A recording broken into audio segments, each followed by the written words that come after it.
hey guys good evening জনাইছো সকলোকে মোৰ অন্য এটা ভিডিঅ'লৈ আপোনালোকক সকলোকে স্বাগতম জনাইছো আজি মই আপোনালোকৰ মাজলৈ লৈ আহিছো জেংপিঠা ৰেচিপি গতিকে ভিডিঅ'টোৰ মাজলৈ বলকচোন বাৰু মইনো কেনেকৈ জেংপিঠা বনাওঁ প্ৰথমতে চাউলখিনি 2 ঘণ্টা সময় জিকাই থৈ দিছো জিকাই থৈ দিয়াৰ পিছত পানীখিনি অকণমান হৰিব দিছো আৰু যিকোনো চাউল ল'ব পাৰে বৰা চাউলৰ হলনি প্ৰথমতে মই মিক্সিত ধুনীয়াকৈ চাউলখিনি খুন্দি আছো খুন্দাৰ পিছত চাউলৰ গুড়াখিনি দুইবাৰকৈ চালি ল'ব কাৰণ মানে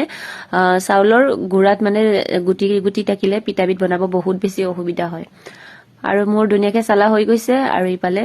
ডাবাৰে ঘটা লৈছো আৰু পানী লাগিব বাটাৰ লাগিব নিমখ লাগিব আৰু সোডা লাগিব আমাক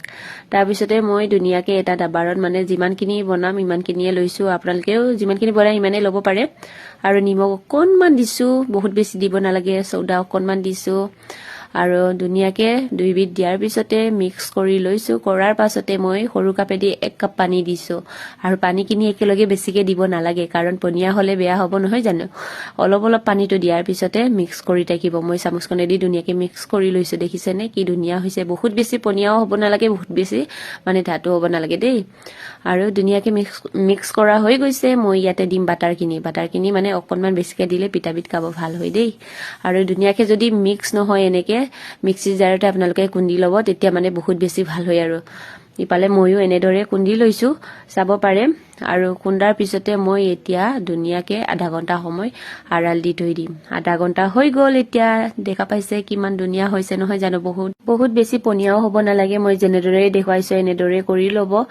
আৰু আমাক লাগিব প্লাষ্টিকৰ পলিথিন গতিকে পলিথিনটো মই ধুনীয়াকৈ 2 মিনিটৰ ৰ'দত শুকাব দিছিলো আৰু পলিথিনৰ ভিতৰত তেতিয়া গোটেইখিনি ভৰাম আৰু যদি পলিথিন নাই এনেকুৱা তেনেহলে আপোনালোকে মিঠাতেলৰ পেকেটতে বনাব পাৰি আৰু যদিও নহয় কেক বনোৱা পাইপিং এটা প্লাষ্টিকৰ পেকেট পাই এইটো ল'ব পাৰে তাৰ পিছতে মই বৰুৱাৰ পিছত এতিয়া ব্লেডখনেদি ধুনীয়াকৈ পুটাই লৈছো বহুত বেছি পুটাব নালাগে মানে নহলে বহুত যাব মানে বাটাৰখিনি প্ৰথমতে মই ধুনীয়াকৈ অকণমান পুটাই দিছো দিয়াৰ পিছতে প্ৰথমতে এটা পিঠা বনাই চালো ভিডিঅ'টো কৰা নহল কাৰণ এখন হাতত মোবাইলটো ধৰি মতে মানে পিঠাটো বনাব অলপ দিগদাৰ হৈছে নে সেইকাৰণে দেখুৱাও নহল এই পিঠাবিধ যেনেকুৱা ষ্টাইলত আপোনালোকে বনাব খোজে এনেকুৱা ষ্টাইলতে বনাব পাৰে যিহেতু জেং পিঠা হয় ন সেইকাৰণে মই জেঙৰ দৰে বনাইছো আৰু বহুত বেছি মজা লাগে বনাওঁতে আৰু এইটো পিঠা বনাওঁতে মানে তেল অকণো নালাগে যদি কেৰাহীটো বা টাৱাটো বেছি শুকুৱাহে নহয় তেতিয়াহ'লে তেলটো অকণমান মোহাৰি দিলে হ'ল তাৰপিছতে এইটো পিঠা বনোৱাৰ পিছত 2 দিন ৰ'দত ধুনীয়াকৈ শুকাব দিব আৰু 2 মাহ 3 মাহ 4 মাহলৈকে গাই থাকিব পাৰি নষ্ট নহয় পিঠাটো তেতিয়া উলিয়াই যেতিয়া মন যায় তেতিয়া উলিয়াই খাব পাৰি আৰু দেই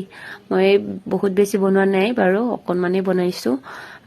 এইটোনো বহুত ইজি প্ৰচেছ হয় ন সেইকাৰণে যেতিয়া মন যায় তেতিয়া বনাই কিনি খাব পাৰি সেইকাৰণে মই এতিয়া ধুনীয়াকৈ বনাইছো দেখা পাইছে বহুত বেছি মজা লাগে এইবিলাক কাম কৰি মোৰতো আগৰ পৰাই ভাল পাওঁ এইবিলাক কাম কৰি আৰু এতিয়াও ভাল পাওঁ গতিকে মোৰ নিজৰ ভাল পোৱা কামখিনি কৰি যাওঁ আৰু দেই এতিয়া মোৰ পিঠা বনোৱা হৈ গ'ল আজিলৈ আহিছো বাই